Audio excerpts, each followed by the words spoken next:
The problem, especially when it comes to healthcare, is that most doctors in our country own corporations.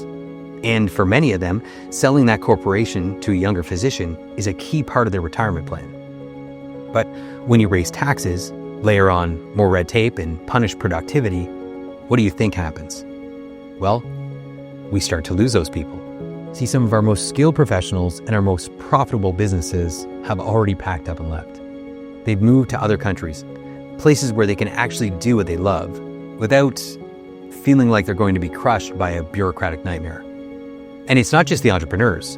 Healthcare professionals are doing the same thing. They're asking themselves, do I stay here and get buried in taxes and paperwork? Or do I leave and practice medicine somewhere that still values my time, my training, and my freedom? Many have already answered that question. Like I said before, they've left.